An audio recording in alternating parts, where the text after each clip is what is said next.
Hi, my name is Cassandra Fleury.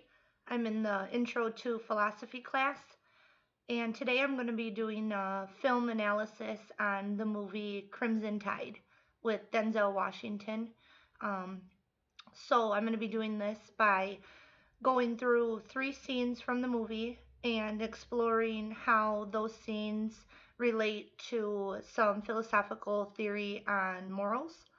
Okay, so the first scene is when the captain and the XO are disagreeing about the captain's decision to do a drill during the fire. There was a fire in the galley, and the captain asks Denzel's character, the XO, what he thinks, if he thought that that was a good time to do the drill, or if he should have done it at a different time when the ship wasn't so chaotic.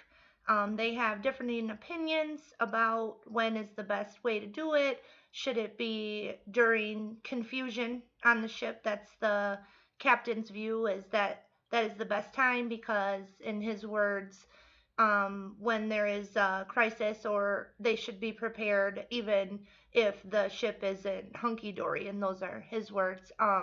And the XO thinks that they should have waited when they weren't, the fire couldn't have possibly flared up again. And to me, this represented Aristotle's theory on the virtue of ethics, more specifically the golden mean, or the mean that is most relative to us. So the mean is a philosophical trait, and what makes it relative to us is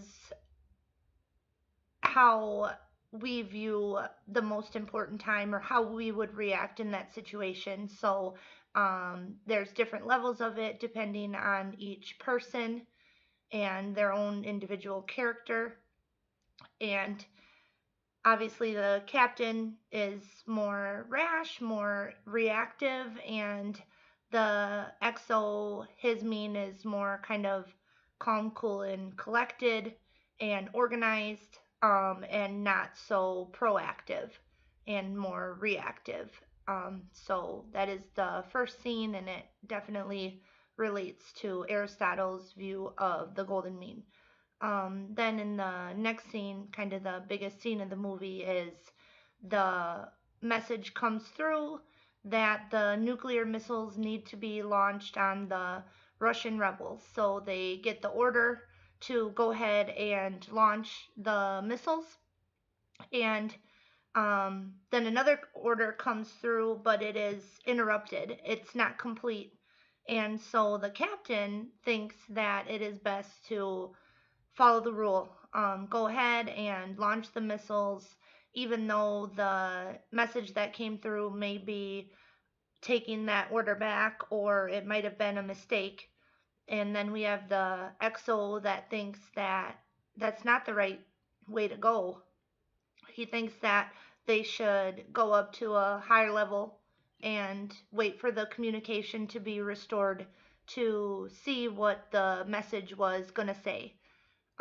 So they have the differencing of opinion, that we have the XO that is more worried about the consequences, the huge catastrophic consequences of firing this missile on the Russians, without knowing if there was a mistake, or if the order was called off, and then the captain is saying the ship or the submarine has the go ahead to launch these missiles. I thought that this actually incorporated two different theories, more specifically, definitely the utilitarianism. That's the XO has he's a utilitarian, the greatest good for the greatest number. He wants to hold off because if they do launch those missiles, a lot of people's lives will be ended. And then we have the captain who's more, following the rule. But that brings me to my next point, of the rule utilitarian.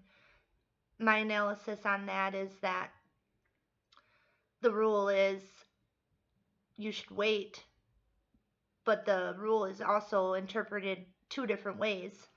The captain is more going completely by the book, where the XO is more looking the greater picture, and so we see that both ways of the rule utilitarian, but definitely the XO is a great representation of what utilitarianism is. Mill's theory of that big ethical theory of philosophy. So that is the second scene. Now the third scene is when the ship has been damaged. It's got hit in the hull and there's water coming in. The crew, the damage control crew, is down there trying to fix it as best that they can. And the XO comes in and gives the order to the officer to seal that compartment.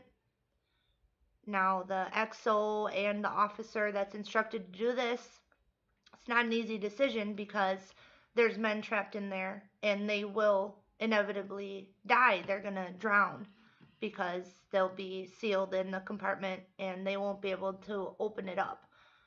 The reason that the XO makes this decision is because if they don't, then the whole entire ship, the submarine, Alabama, is going to sink. And it won't, the propeller's broken. It's going to go down to the level where the hull will be crushed from the water pressure and everybody on board is going to die. So now again, this is XO. I view this as him being utilitarian. Again, the greatest good for the greatest number principle. People are going to die. But if he doesn't do this, the greatest good for the greatest number is everybody will die if they don't do something, if they don't close it. And so in a way the officer is also being utilitarian, and well, he's following his orders. He doesn't have a choice, but he ethically he could go against it, depending on his own morals, but he concedes to the XO's point. It needs to be sealed. They don't have another option. So those men are going to die in there, but the greatest good for the greatest number, the sacrifice has to be made. So in conclusion, the film Crimson Tide is a great example of utilitarianism. Specifically, the character that Denzel plays is the XO. He really represents utilitarianism well. In the end, the movie shows that his decision was right, and because the order was interrupted, was going to tell them that they didn't need to launch the missile. So he ultimately made the right decision according to the film's story. And that is my film analysis of Crimson Tide. Thank you very much.